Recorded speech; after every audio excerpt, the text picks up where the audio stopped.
Hey, I apologize.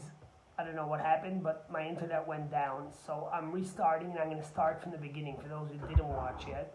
So if you were watching me, either you'll listen again or you'll have to excuse me and come on a little later. But it's so dark outside. It's 3:15 and it's already getting dark. The sun rose so late. And in fact, it is December 21st, which is considered solstice, which is the shortest day in the year. The least amount of light that exists, which is today. And but there's also something else quite interesting that's happening today, and that is that for the first time in 794 years, I think, since 1226, if you look tonight with a telescope, and here in Massachusetts you might not be able to see it as good because there's clouds, but the clouds are moving. You'll see Saturn and Jupiter coming so close together, there'll only be a space of a little coin between them, and it'll look like they're literally coming together. And it only happens once in 800 years. And the question is, of course, what do we learn? What's the message of so much darkness on a day like today? And the Talmud tells us a fascinating story. The Talmud tells us that when Adam was born, he was born on Rosh Hashanah. And after he was born, he sinned with the tree of wisdom, and suddenly he saw the days were getting shorter and shorter. So Adam got worried. And Adam thought that maybe it's because of his sin with the tree of wisdom that the dark was coming to the world and God was taking away all the light. And in fact, he never had experienced it before because he was just created. So 8 days before solstice, before December 21st, the darkest day of the year, he started praying to God and fasting every day that please the world shouldn't descend into darkness. And of course, on December 21st, it was the darkest day, and then he saw it started getting longer again. And he realized that darkness wasn't coming to the world, and he realized that there was going to be more light again.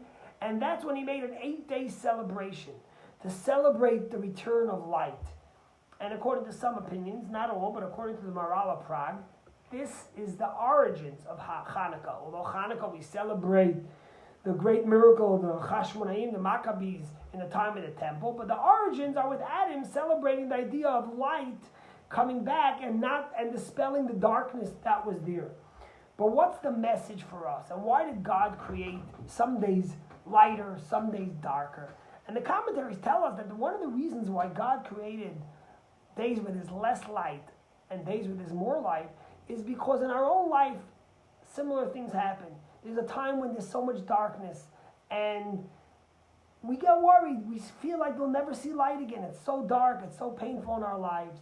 But what God's telling us is that although there are dark days, there are days of hardship, there are days of challenges, the light will come again. And the light will be able to give us hope and illuminate our life. In fact, in Proverbs, King Solomon says in Proverbs, he says, Yisrael ha'or min ha'choshech, the greater of light that comes and emanates from the darkness. And the Chassidic masters explain us that from the darkness itself emanates a light that's greater than the light that was there before. Because there would be no reason for darkness if not to create a greater light. In fact, at the end of the night, before light, there's always more darkness than there is at the beginning of the light. Because at the end of darkness always comes greater light. So also similar to the moon, and why the Jews celebrate the moon, because the moon, when it totally disappears, is about to re-emerge. But what King Solomon is telling us is that it's not just that the light will come again, but the light will be even a greater light. That after we have challenges, after we have struggles, we have to even grow greater. And that's been the Jewish story for eternity. Every time there was darkness, every time there was struggles, every time there was pain, the Jews brought more light. They brought more hope. They brought more opportunity in everything that happened, because ultimately from within the darkness comes a greater light. You think after the Holocaust, with all the devastation and what happened afterwards, we reclaimed Israel, the country that God gave us, the gift that God gave us so long ago, from the greatest of darkness. In fact, in 2019, everyone knows Israel tried to send a spaceship to the moon. It's called Bereshit, which means in the beginning, named after Genesis. It was a great celebration because other countries did it for $1 billion or whatever it was. And Israel was going to do it on a shoestring budget of, I think, $10 million. It was going to be remarkable. And even the prime minister and the president, everyone came out to watch it. And unfortunately, It got up into space, but it crashed before it could land or while it was landing, and everyone was in pain and in shock. But what happened after? Well, Israel's sending Bereshit 2.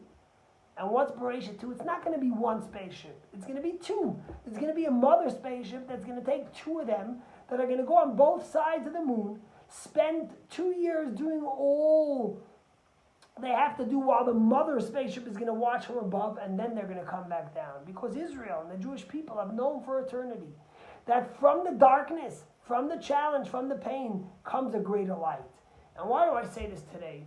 Because today we just found out that there was a new variation, or yesterday, that came from London, the virus, which is devastating. People are catching it more, and many countries closed off their borders to England, to London, to protect their people from it. Even in Boston and America, the virus is spiraling out of control.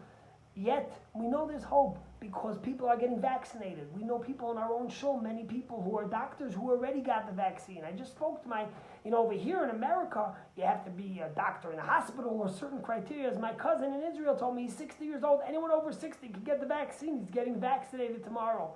So, just like the darkest day of the year, the solstice, December 21st, is a prelude to more light. And just like when you have pain and you have struggle, Yisr and Ha'or min HaChoshech, as the rabbis tell us, from the darkness itself comes an even greater light. Same is true with what we're seeing now. It might be so dark, because at the end of the night, at the end of the tunnel is always a darkness, but that means there's even a greater light that's going to descend to this world, to give us hope, to give us opportunity. And just like Adam celebrated after he realized that the darkness wasn't going to take over the world and the days were becoming longer. He celebrated for 8 days the greater light. So too will we be able to celebrate more light. But I'll tell you one last thing. The Talmud says, why is there such long nights? What were the winter nights created for? So some people will say, well, Netflix, there's a new shtisel season. There's a lot of things to watch and a lot of fun to have.